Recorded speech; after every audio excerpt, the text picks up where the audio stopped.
Hello students, how are you? कैसे हो बच्चों? अभी today we will discuss about human capital formations. As we all know about human capital, what is the meaning of human capital and human capital formations? हम सभी जानते हैं पहले से ही ऑलरेडी कि ह्यूमन कैपिटल क्या है और ह्यूमन कैपिटल फॉर्मेशंस क्या है. हमने इसके सोर्सेज के बारे में स्टडी की है, इसके रोल्स के बारे में स्टडी की, इंपॉर्टेंस और इसके प्रॉब्लम्स के बारे में स्टडी की है. कुछ कॉन्सेप्ट हैं like human capital and human development. कौन सा? Human capital and human development. अगर जनरली किसी से पूछे जाते हैं कि what is the meaning of human capital human development, तो दोनों की जो साउंड है किसकी, human capital and human development की, तो साउंड कैसी है? सिमिलर साउंड है. कैसी साउंड है? दोनों की सिमिलर साउंड होती है, but both concepts are differ. दोनों ही कॉन्सेप्ट कैसे हैं? बिल्कुल डिफर है. दोनों कॉन्सेप्ट कैसे हैं? डिफर है.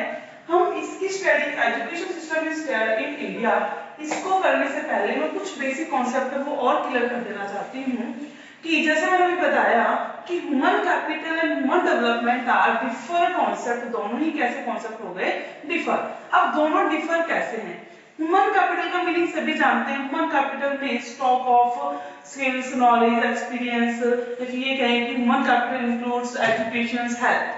ये क्या है हमारा human capital. But human development क्या है? when education, but under human development education and health will integral of human well-being. क्या करना? एजुकेशन और हेल्थ को किसके साथ? ह्यूमन की वेल, मतलब उसके अच्छे, उसके लिए क्या करना? उसके साथ इंटीग्रेट कर देना, इंटीग्रेट कर देना, जोड़ देना, वो क्या कहलाता है? Human development. फॉर एग्जांपल, जैसे कि अभी आप लोग क्या कर रहे हो? स्टडी कर रहे हो, थ्योरेटिकल नॉलेज को क्या कर रहे हो? गेन कर रहे हो. आप आगे क्या करना चाहते हो? एमबीए. सपोज आपने क्या किया? एमबीए की आपने कंप्लीट स्टडी की, थ्योरेटिकल नॉलेज को आपने लिया, वो क्या थी? आपकी ह्यूमन कैपिटल है. वो क्या है? आपकी ह्यूमन कैपिटल. बट वहीं आप उसको अपने अंदर, अपने कहते लाइफ में एज अ प्रैक्टिकल उस चीज को जीते हो. जब आप इसमें किसी कंपनी को ज्वाइन करते हो, ऑर्गेनाइजेशन को ज्वाइन करते हो, उस टाइम उन्हीं वर्क, उस थ्योरेटिकल नॉलेज का प्रैक्टिकली वे क्या करो, उसको यूज करते हो, वो क्या कहलाएगा? आपका development. It means human capital is a process, but human development is complete its themselves. Human development अपने आप में कैसा है? कंप्लीट होता है. बट ह्यूमन कैपिटल क्या होती है? एक प्रोसेस होती है, जो प्रोसेस कैसे चलने वाली है? कॉन्टिन्यूअस प्रोसेस चलने वाली है. ठीक है. अब आता है कि why the needs arise of government interventions in education and health. कि गवर्नमेंट की क्या जरूरत है कि वो इंटरवेंशन करे, इंटरफेयर करे एजुकेशन हेल्थ. कि गवर्नमेंट हेल्थ और किसके अंदर? एजुकेशन के अंदर पर इंटरफेयर करती है, उसकी जरूरत क्या फील होती है? The needs of government intervention in education and health sectors. देखो, हम सभी जानते हैं कि आज के टाइम में एजुकेशन हेल्थ जो सेक्टर्स हैं उसका 80% जो एरिया है कौन कवर कर चुका है? प्राइवेट सेक्टर कवर कर चुका है. किसने कवर कर लिया? प्राइवेट सेक्टर ने. But in 20% area are covered by the government. केवल कौन कवर करती है? इसको गवर्नमेंट कवर करती है. बट इसको कंप्लीट रोल कौन करती है? इसको कंप्लीट चलाती कौन है? इसको गवर्न कौन करती है? गवर्नमेंट गवर्न करती है.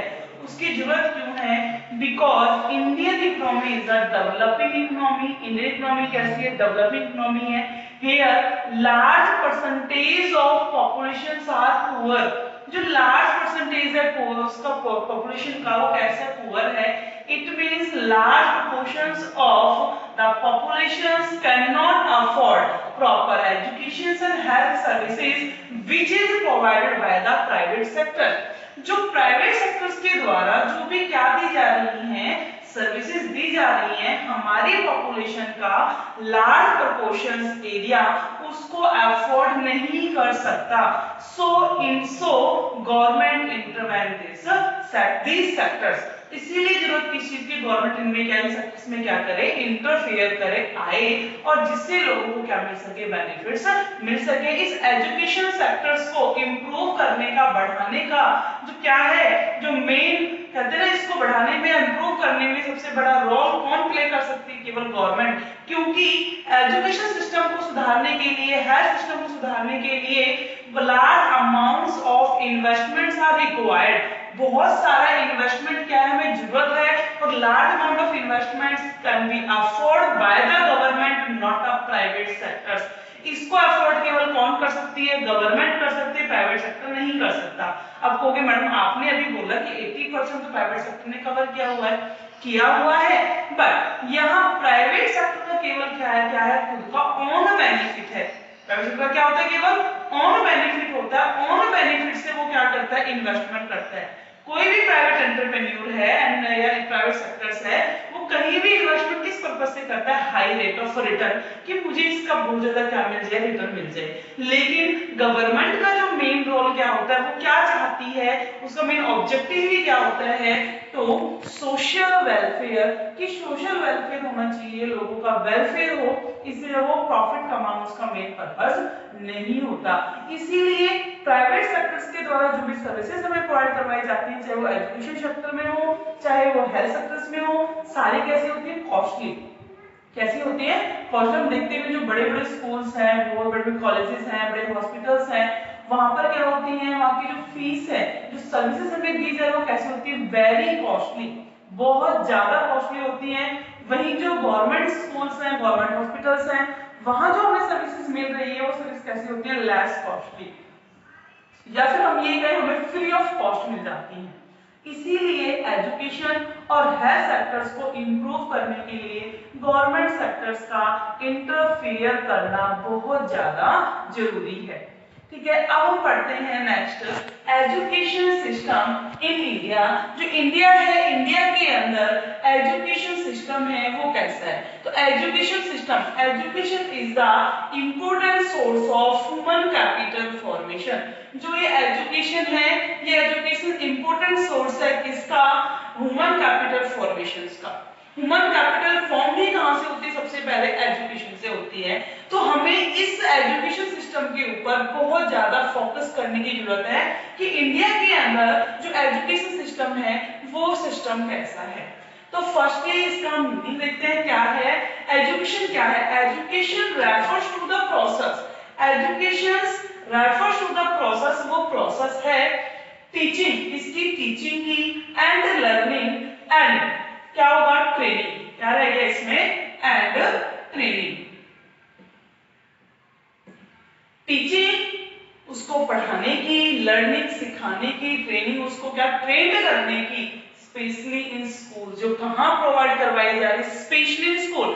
सबसे पहले जो एजुकेशन हम कहें, हम कौन सी एजुकेशन गेन करते हैं, स्कूलिंग एजुकेशन, जो हमें सबसे पहले कहां मिलती है, स्कूल्स में एंड कॉलेजेस। जब हम हायर एजुकेशन गेन करते हैं टू इम्प्रूव नॉलेज, क्या करने के लिए, अपनी नॉलेज को इम्प्रूव करने के लिए, and development skills, and skills को डेवलप करने के लिए। तो एजुकेशन क्या है, कि प्रोसेस है जो कंटिन्यूअस चलने वाला है। ऐसा नहीं कि एक लेवल पर क्या हो जाता है, फिनिश हो जाता है, फिनिश होने वाला नहीं है। एजुकेशन क्या है, एक प्रोसेस है।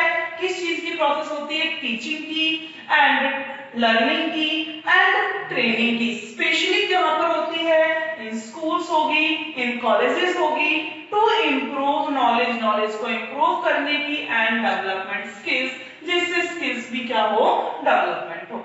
अब एजुकेशन का जो हमारा स्टैंडर्ड्स है वो क्या है, कैसे कैसे हम एजुकेशन गेन करते हैं। तो एजुकेशन के क्या बने हुए हैं, डिफरेंट सेक्टर्स बने हुए हैं। कि फर्स्ट इज एनसीईआरटी, क्या है, एनसीईआरटी, जो किसके लिए होता है, केवल स्कूलिंग के लिए। किसके लिए होता है, स्कूलिंग एजुकेशन के लिए। एनसीईआरटी जो आप क्या करते हो, सिलेबस आप पढ़ते हो एनसीईआरटी का।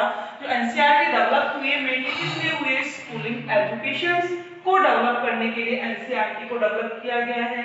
नेक्स्ट इज यूजीसी, जिसका यूज हम किसके लिए करते हैं, फॉर हायर एजुकेशन, जिसको जितने हम हायर एजुकेशन क्या करते हैं, गेन करते हैं या रिसीव करते हैं, गेट करते हैं, स्किल्स बढ़ाते हैं, वो सारा किसके अंदर आता है, UGC, union grant, university grant commission.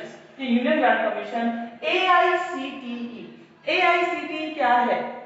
All India council of technical education. जितने भी हम क्या करते हैं टेक्निकल एजुकेशन लेते हैं, IIT आपने की है, ट्रिपल की है आपने, बीटेक आप करते हो, ठीक है, वो सारी किसके अंदर आती है?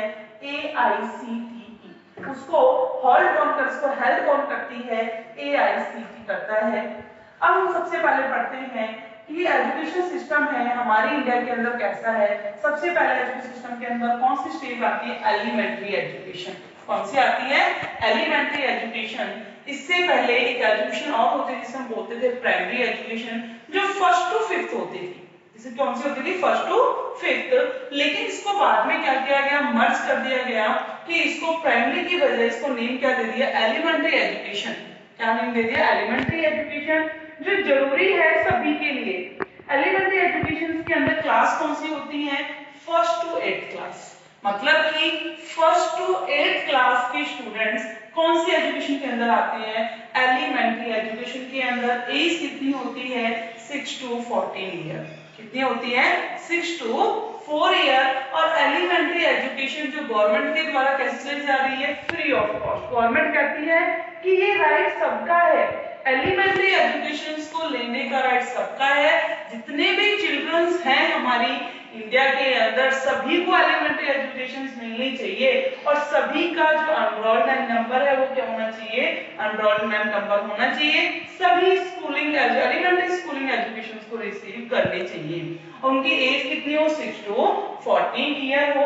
अराउंड 97% चिल्ड्रंस क्या आते हैं यहाँ पर? 97% चिल्ड्रंस कैसे हैं? अनरोल्ड। कैसे हैं? अनरोल्ड। अनरोल्ड का मतलब है कि ये नहीं है कि वो सभी एलिमेंट्री एजुकेशन ले रहे हैं, मतलब कि इतने बच्चों का नाम क्या हुआ हो रखा है कि बोर्ड के अंदर चढ़ा हुआ है, मेंशन है कि इतने बच्चे क्या ले रहे हैं? एलिमेंट्री एजुकेशन ले रहे हैं। अब ये जो कि वो ले रहे हैं, पढ़ रहे हैं, नहीं पढ़ रहे, ये मैटर नहीं करता कि सभी स्कूल जा रहे हैं। No, it doesn't matter. ये मैटर नहीं करता है यहाँ पर कि सभी स्कूलिंग ले रहे हैं, सभी एलिमेंट्री एजुकेशन ले रहे हैं। लेकिन 97% जो चिल्ड्रंस हैं 6 to 14 ईयर्स वो किसके अंदर आ रहे हैं? एलिमेंट्री एजुकेशन के अंदर। यहाँ पर उन्हें राइट क्या है? राइट टू एजुकेशन, कि सभी को क्या मिले? एजुकेशन का राइट मिले। सभी फ्री में एजुकेशन क्या करें? वहां रिसीव करें। एंड मिड डे मील, और सभी को क्या मिलेगा? Mid day meal. जो भी गवर्नमेंट स्कूल्स में क्या कराया जाता है, स्टूडेंट्स को, चिल्ड्रंस को जो खाना प्रोवाइड करवाया जाता है किसके अंदर आता है? मिड डे मील स्कीम्स के अंदर। ये गवर्नमेंट का है कि एलिमेंट्री एजुकेशन भी लेनी चाहिए, साथ साथ उनको क्या मिलना चाहिए? मिड डे मील भी मिलना चाहिए स्टूडेंट्स को। Next is secondary and senior secondary education. Next हमारे किसके अंदर आता है? Secondary and senior secondary education. यहाँ पर क्लास कौन सी आएगी? 9th to 12th। कौन सी क्लास आती है? 9th to 12th की क्लासेस आती हैं। 9th और 10th होती है सेकेंडरी एजुकेशन, 11th और 12th होती है सीनियर सेकेंडरी एजुकेशन। ध्यान रखना, 9th 10th किसके अंदर आएगी? सेकेंडरी एजुकेशन के अंदर। 11th 12th किसके अंदर आएगी? Senior secondary education. और एज कितनी रखी हुई है यहाँ पर? 14 years to 19 year. It means 14 से 90 ईयर्स के जितने भी क्या स्टूडेंट्स हैं वो किसके अंदर आएंगे? सीनियर एंड सेकेंडरी एजुकेशन के अंदर आते हैं। कहते हैं अराउंड 15 लाख कब थे? 1951 में। 1951 के डाटा के अकॉर्डिंग 15 लाख स्टूडेंट्स क्या थे? अनरोल्ड थे। इसमें सेकेंडरी सीनियर सेकेंडरी एजुकेशन के अंदर। बट इन 2011 के अकॉर्डिंग, कौन सा? 2011 के अकॉर्डिंग कितने स्टूडेंट्स हैं? 482 लाख स्टूडेंट्स कैसे हैं? अनरोल्ड है। और ध्यान रखना इसमें सेकेंडरी और सीनियर सेकेंडरी एजुकेशन में जो रोल प्ले करते थे इंपोर्टेंट, वो कौन कौन से और है स्कूल्स? नवोदय एंड केंद्रीय विद्यालय। इतने हमारे क्या है? नवोदय एंड केंद्रीय विद्यालय। इनका भी क्या होता है? मेन इंपोर्टेंट रोल होता है। अब नवोदय किसके लिए होता है? केंद्रीय विद्यालय किसके लिए होते हैं? देखो नवोदय जो स्कूल्स होते हैं वो मेनली किसके लिए ओपन करवाती है गवर्नमेंट, कि ये होते हैं जो रूरल एरियाज के अंदर जितने भी क्या है पुअर्स पर्सन्स हैं वो अपने चिल्ड्रंस को फ्री में एजुकेशन दिलवा सकें। हम बात करें फिर स्मॉल टाउन्स के अंदर कि जहाँ पर जो पेरेंट्स हैं अपने बच्चों को क्या नहीं प्रोवाइड करवा पाते, एजुकेशन प्रोवाइड नहीं करवा पाते, कौन सी सेकेंडरी और सीनियर सेकेंडरी, कौन सी सेकेंडरी और सीनियर सेकेंडरी एजुकेशन जो प्रोवाइड नहीं करवा पा रहे हैं उन बच्चों के लिए नवोदय विद्यालय ओपन हो रखे हैं जहां पर बच्चे अपनी फ्री में एजुकेशन रिसीव कर सकते हैं, सेकेंडरी भी और सीनियर सेकेंडरी एजुकेशन भी गेन कर सकते हैं। ये मेनली होता है पुअर पर्संस के लिए, पुअर स्टूडेंट्स के लिए होते हैं नवोदय विद्यालय, और वो मेनली तो ओपन किए गए थे गवर्नमेंट के द्वारा किसके लिए, रूरल एरियाज के लिए। किसके लिए किए गए थे, रूरल एरियाज में जितने भी रूरल एरियाज के पर्संस हैं। एलिमेंट्री तो गवर्नमेंट ने प्रोवाइड करवा दी फ्री, ये कौन करवाती है, गवर्नमेंट। अब एक केंद्रीय विद्यालय, केंद्रीय विद्यालय किसके लिए होते हैं, जहां पर क्या होता है जिस भी पेरेंट्स का फैमिली का क्या होता है टाइम टू टाइम माइग्रेशन होता रहता है, वन प्लेस अदर प्लेस क्या होते हैं वो लोग शिफ्ट होते हैं, तो वो केंद्रीय विद्यालय अपने क्या करते हैं इंपॉर्टेंट रोल प्ले करते हैं। क्योंकि केंद्रीय विद्यालय के अंदर जो स्टडी होती है किसी भी स्कूल के अंदर क्या लग सकता है एडमिशन, सेम क्या चलता है उनका प्रोसेस चलता है। तो केंद्रीय विद्यालय भी सेकेंडरी सीनियर सेकेंडरी एजुकेशन में अपना इंपॉर्टेंट रोल प्ले करते हैं।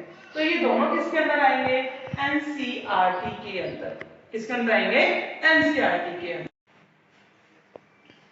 Next is higher education. क्या था हमारा, हायर एजुकेशन, जिसके अंदर क्या है हायर एजुकेशन में किसको इंक्लूड किया जाता है, यूनिवर्सिटीज एंड कॉलेजेस। क्या आते हैं, यूनिवर्सिटी एंड कॉलेजेस। तो यहाँ पर हायर एजुकेशन जो भी आफ्टर 12th जो एजुकेशन गेन करते हैं, बैचलर डिग्री लेना, मास्टर डिग्री लेते हैं, वो सब किसके अंदर आएंगे, हायर एजुकेशन के अंदर आएंगे। यहाँ पर जो नंबर ऑफ स्टूडेंट्स हैं वो कितने हैं, 11-12 के अकॉर्डिंग 130 लाख। कितने स्टूडेंट्स हैं, 130 लाख।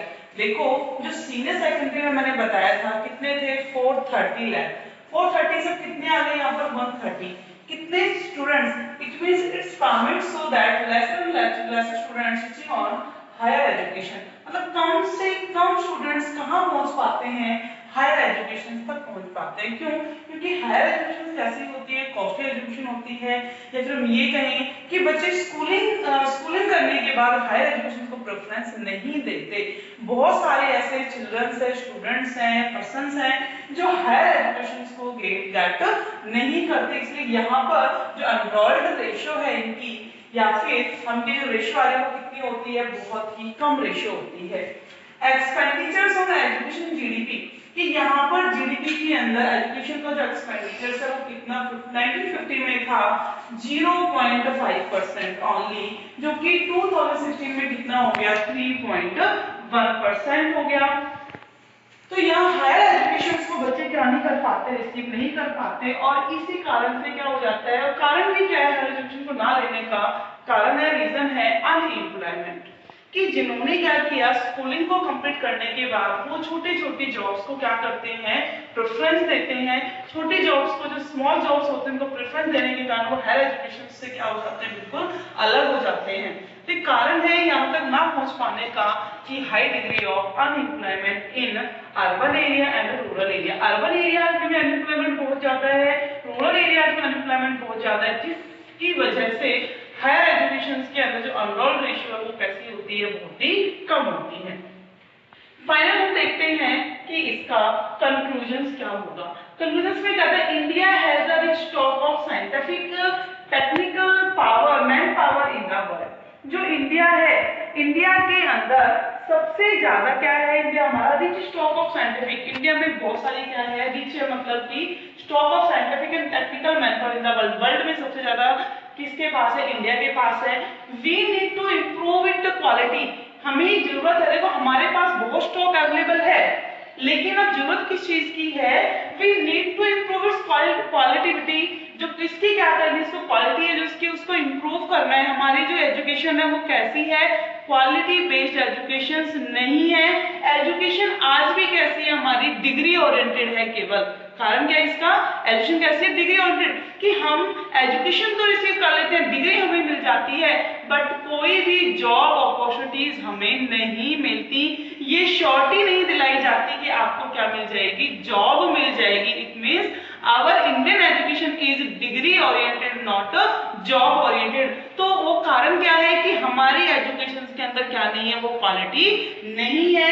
एज अ इंडियन हमें ये कहना भी नहीं चाहिए कि क्वालिटी नहीं है, बट जो सच्चाई है वो यही है कि कैसे अभी भी इस क्वालिटी को और इम्प्रूव करने की जरूरत है।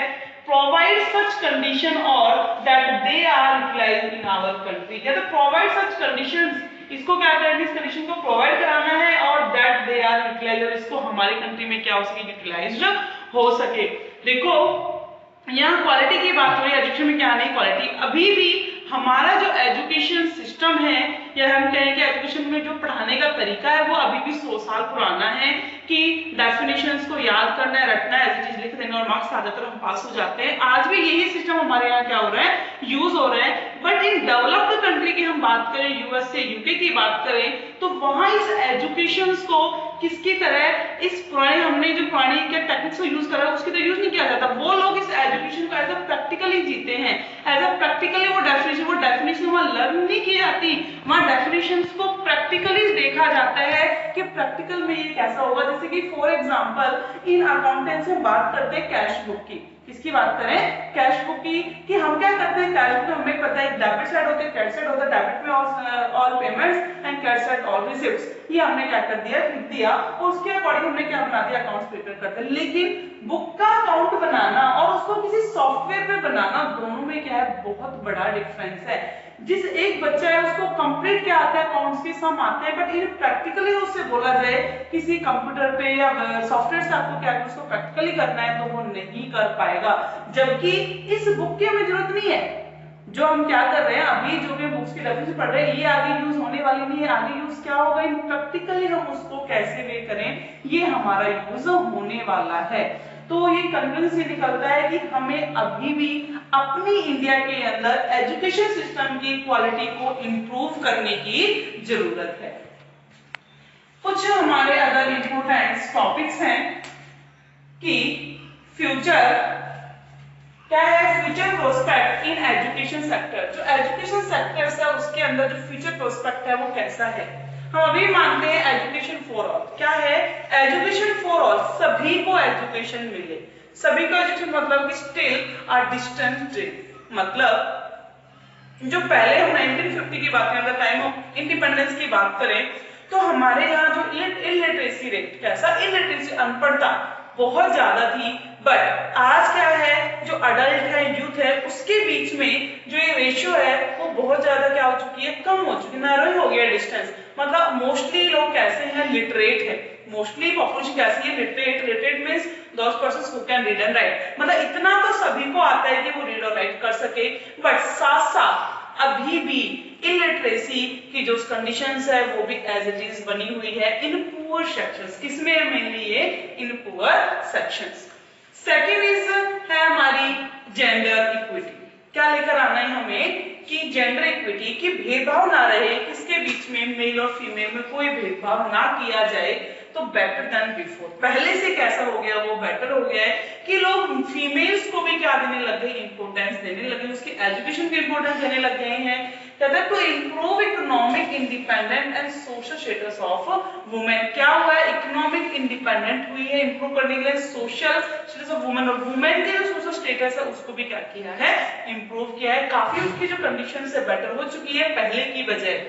Women education make a favourable impact. जो वुमेन एजुकेशन है वो क्या करती है, फेवरेबल इम्पैक्ट डालती है, किसके ऊपर, ऑन फर्टिलिटी, किसके ऊपर, ऑन फर्टिलिटी रेट, जो हमारा फर्टिलिटी रेट चल रहा है, and health care of women and children. क्योंकि अगर वुमेन कैसी होगी, एजुकेटेड होगी, वो अपने साथ साथ अपनी फैमिली का आसपास में कंप्लीट एनवायरनमेंट को क्या कर सकती है, सुधार सकती है, सभी को एजुकेट वो कर सकती है, हेल्थ, प्रॉपर हेल्थ का क्या कर सकती है, वो ध्यान रख सकती है। तो पहले से कैसा है ये, बिफोर ये फ्यूचर प्रोस्पेक्ट है हमारे एजुकेशनल सेक्टर्स का। कुछ हमारी स्कीम्स हैं जो गवर्नमेंट ने लॉन्च की हैं, किसके लिए, फॉर एजुकेशन में। क्या है, सबसे पहले सर्व शिक्षा अभियान। कौन सा सिस्टम है, सर्व शिक्षा अभियान, जो लॉन्च किया गया था इन 2001 के अंदर। कब लॉन्च किया था, 2001 के अंदर, जिसमें ये था कि एलिमेंट्री एजुकेशन 6 to 14 ईयर्स के स्टूडेंट्स को सबको फ्री में वो एजुकेशन दी जाएगी, mid day meal facility provide करवाई जाएगी, इसमें स्कूल्स ओपन किए जाएंगे, टीचर्स की क्या अपॉइंट किया जाएगा। लेकिन उसमें अचीवमेंट मिली हमें इन 2007। देखो लॉन्च कब की गई थी 2001 में, बट सर्व शिक्षा अभियान की अचीवमेंट हमें कब मिली 2007 के अंदर मिली थी। ये सेकंड स्कीम है national programme for education of girls at elementary education, means NPEGEL। ये नेशनल प्रोग्राम्स है किसके लिए, एजुकेशन के लिए, किसका, ऑफ गर्ल्स को एट एलिमेंट्री एजुकेशन की जितनी भी गर्ल्स हैं, क्योंकि पेरेंट्स किसको प्रायोरिटी नहीं देते, गर्ल्स को प्रायोरिटी देते, किसको प्रायोरिटी देते हैं, बॉयज को स्कूल में भेजा जाता था। तो गर्ल्स के लिए गवर्नमेंट ने अलग से स्कीम निकाली है कि गर्ल्स को क्या करोगे आप, उनको फ्री में एजुकेशन मिलेगी, फ्री में मिड डे मील मिलेगा, और उन्हें जो क्लॉथ फैसिलिटीज है वो, या फिर साइकिलिंग फैसिलिटी, जो गर्ल्स दूर से आती थी उनके लिए साइकिलिंग की फैसिलिटी किसे प्रोवाइड करवाई, गवर्नमेंट ने प्रोवाइड करवाई, ये स्कीम चलाई। और लास्ट है कस्तूरबा गांधी बालिका विद्यालय। कौन सी, कस्तूरबा गांधी बालिका विद्यालय, लॉन्च इन जुलाई 2004। ये भी किसके लिए चली थी, मेनली गर्ल्स के लिए चलाई गई थी। जो भी गर्ल्स किससे बिलोंग करती हैं, SC ST OBC BC से जो बिलोंग करती थी, उन गर्ल्स के लिए क्या चलाया गया, कस्तूरबा गांधी बालिका विद्यालय है, उसको लॉन्च किया गया 2004 में। ठीक है, तो ये चैप्टर हमारा यहीं पर फिनिश होता है आपका। और